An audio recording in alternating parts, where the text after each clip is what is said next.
کراچی میں قتل ہونے والے مصطفیٰ عامر کے کیس میں بھی جو ہے وہ اہم پیش رفت سامنے آ گئی ہے، اور ارمغان اور اس کے گینگ کے خلاف پولیس نے مزید گھیرا تنگ کرنا شروع کر دیا ہے۔ اب ہوا کچھ یوں کہ جو پروسیکیوشن ڈپارٹمنٹ ہے، میں نے آپ کو پہلے بھی کہا تھا کہ کسی بھی مقدمے میں جب آپ چالان پیش کرتے ہیں تو حتمی چالان کی مشاورت پروسیکیوشن سے لازمی کی جاتی ہے، کیونکہ پروسیکیوشن پولیس کا وہ دستہ ہے جس نے عدالت میں ملزم کو سزا بھی دلوانی ہے، اور سخت سزا بھی دلوا سکتا ہے، نرم سزا بھی دلوا سکتا ہے، بری بھی کروا سکتا ہے۔ پولیس کی ساری محنت بھاگ دوڑ جتنی بھی ہوگی وہ ساری کا دار و مدار پروسیکیوشن پہ آ جاتا ہے۔ اگر آپ کی پروسیکیوشن کمزور ہوگی تو میں یقین سے کہتا ہوں کہ پولیس نے اگر رنگے ہاتھوں دہشت گرد بھی پکڑا ہے تو وہ بھی ایسے مکھن سے بال کی طرح لے کے نکل جائیں گے وکیل۔ لیکن اگر پروسیکیوشن سٹرونگ ہے، پروسیکیوٹر ٹیم آپ کی تگڑی ہے،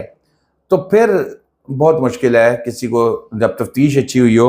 اب یہاں پر یہ تمام معاملات میں مصطفیٰ عامر قتل کیس میں بھی پروسیکیوشن ان ہو گئی ہے،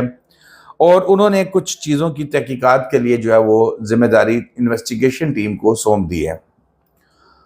پولیس کو جو ہدایات جاری کی گئی ہیں اس میں یہ کہا گیا ہے کہ ملزم ارمغان کے قبضے سے ملنے والی تمام چیزوں کو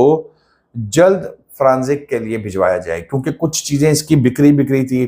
کچھ ایف آئی اے کے پاس، کچھ پولیس کے پاس، کوئی دوسری پولیس کے پاس۔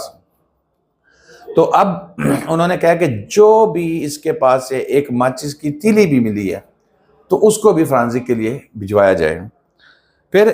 ارمغان کے جو قریبی افراد ہیں ان کی سرگرمیوں کو بھی جائزہ لیا جائے گا۔ خبری ان کے پیچھے بھی لگ گئے ہیں، ان سے بھی خبریں لیں گے، اطلاعات ان کی دیکھیں گے کیا کیا کر رہے ہیں، ان کی کیا کیا ایکٹیویٹیز ہیں، اور وہ پھر اگر کسی کی سرگرمیاں مشکوک ہوئیں تو اس کو بھی دھر لیا جائے گا۔ یہ بھی اس میں جو پروسیکیوشن کی ٹیم ہے ان کی جانب سے جو پلان بنایا گیا ہے اس میں یہ بتایا گیا ہے۔ پھر ڈی ایچ اے کی جو سیکیورٹی کے ہیڈ ہیں ان کو بھی رابطہ کیا جائے گا، ان سے ان کا بیان لیا جائے گا، کیونکہ ظاہر ہے مصطفیٰ اور ارمغان جو ہے، یہ ارمغان رہتا بھی ڈی ایچ اے میں تھا اور اس کے بارے میں 40 گاڑیاں، پروٹوکول، یہ وہ ساری چیزیں چل رہی ہوتی تھیں۔ تو اب جب یہ معاملات سامنے آئیں گے تو یقیناً سامنے کھل کے یہ ضروری ہے کہ اس کا جو سیکیورٹی ہے کہ اگر وہاں 40 گارڈوں کے ساتھ کوئی بندہ پھرتا ہے تو وہاں کا جو چیف سیکیورٹی افسر ہے ڈی ایچ اے کا وہ کیا کر رہا ہے، اور باقی جو اس کی ٹیم ہے وہ کیا کر رہی ہے۔ اگر لوگ وہاں پر خوف و ہراس میں مبتلا ہیں تو یہ کیا کر رہے ہیں۔ پھر اگر وہ اتنا بھاری اسلحہ، جدید اسلحہ اور کمپیوٹر، یہ سارا کچھ گھر میں لے آیا ہے، اس نے گھر میں ایک باقاعدہ سسٹم بنایا ہوا ہے، تو سیکیورٹی کیا کر رہی ہے۔ اور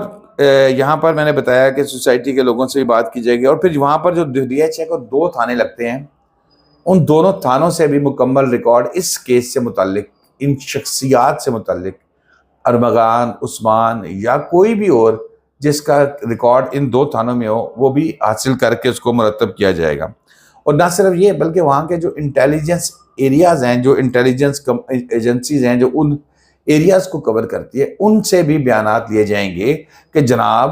جدوں سامان جا رہا سی تسی کیا کر رہے سو، جناب یہ اسلحہ جدید ترین جا رہا تھا، تم لوگ کیا کر رہے تھے۔ یہ سارے جواب بہت ضروری ہیں۔ پھر اس کے والد کا بھی جائزہ لیا جا رہا ہے جی، وہ اس کے ارمغان کے، اس کی حرکتوں کو بھی دیکھا جا رہا ہے کہ وہ کیا ایکٹیویٹیز کر رہے ہیں، فون ریکارڈ ہوں گے، سب کچھ ہوگا۔ اس کے بعد پھر رہائش سے ملنے والا بھاری اسلحہ جو ہے، ممنوعہ بور کا جو ہے،